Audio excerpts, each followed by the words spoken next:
Let's continue with more action now with a background steeped in storytelling. Lithemba has transformed personal and collective narratives into stunning visual art. Now, the latest project, Hairitage, it's not just an exhibition, it's a vibrant celebration of identity and culture within communities of color. Now, the upcoming exhibition promises to uncover the rich and diverse hair stories of individuals through captivating photography and engaging workshops as well. And so joining us here in studio this morning is the visionary, of course, behind Hairitage, Lithemba Nziweni. Good morning. Thank you for making time to be here. Of course. Lovely to be here. Look, this is obviously a conversation that spans into multiple themes: identity, culture, power dynamics, institutions, socialization. And so I can imagine, you know, what you're trying to evoke through this. Perhaps from your vantage point, though, where would you draw inspiration from? I mean, I think my earliest inspiration for Hairitage, even though I wasn't conscious of it at the time, was back in high school, and I was so radicalized by Zuleka Patel's story. And I remember just watching that as a child thinking, wow, this is exactly what I'm going through. This is my lived experience. And then I think I grew up, and I think, like I said, that was my earliest inspiration of it. But for me, it was more about sort of using hair as a point of reference to all the other important aspects when it comes to people of color.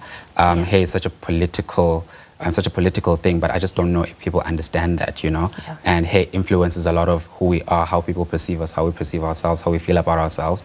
So the concept of heritage basically encapsulates that, and the aim is to tell the story of hair and how we relate to it, and how it sort of shapes our narrative and our identity as people of color. Yeah, no, absolutely. Let's get into some of the mediums and you know, how you express that, how intentional you were about doing going about it in that way.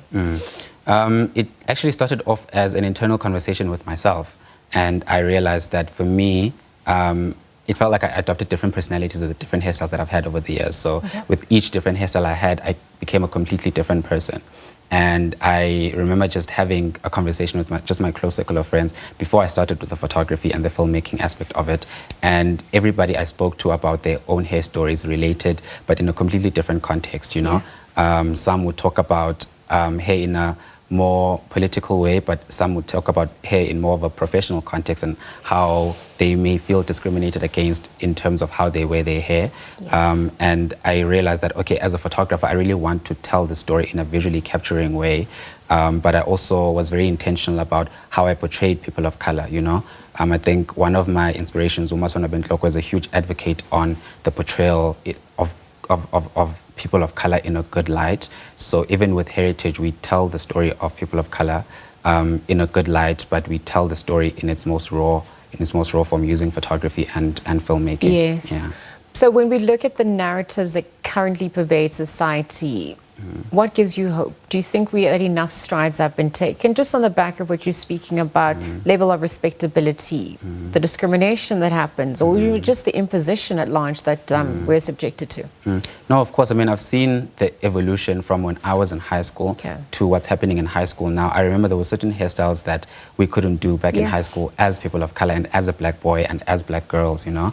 And even in the same institutions now, I've seen how they've evolved and have become a lot more accepting. I've seen people embracing being very eccentric with how they sort of wear their hair in more professional context. So there is an evolution of that. So I hope that this exhibition and this concept basically just tells a visual narrative of what's currently happening in that kind of landscape in the country right now. So each generation has to, you know, find the mandate, perhaps, and I'm paraphrasing Frans Fanon here, and then obviously execute that. What do you think is the next leg of this conversation for us as a society? I'm also just looking at how hair also influences gender. Of course. That's also been a hot topic as well. So talk to us about what you envision from here and what you want people to walk away with to keep the conversation going, perhaps even take the baton that's been handed over. I think, man, like here's such a powerful thing. I like the fact that you touched on gender. So one of the stories we talk about on Hairitage, and I think this is the story that made me realize that this is such an important concept, and I really needed to start. So Auden Maseko was one of the earliest people I shot with Hairitage. So Auden went from a male identifying person to a female identifying person, and they were going through the transition of completely changing their identity. So I met Arden, fortunately, as they were going through that transition, but they hadn't fully went through the transition. So hair was the only thing that they could use as an indicator that this is me at my most feminine. Yes, I may not look like it, but hair is the one thing that I have complete control over in terms of just showing the world that this is how I identify. Yeah. So that's what heritage is, and I really want people to understand that hair is more than just this thing on your head. You know, it's something that people use to identify. It's something that people use to show the world that this is who I am. To some people it is, but to some people it's just hair.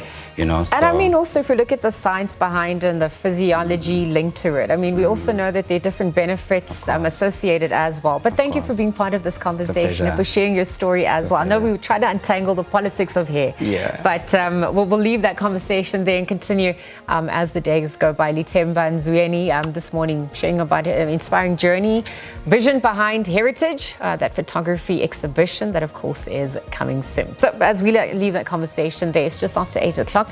It is time for an update on your news front. Sims is standing by for that.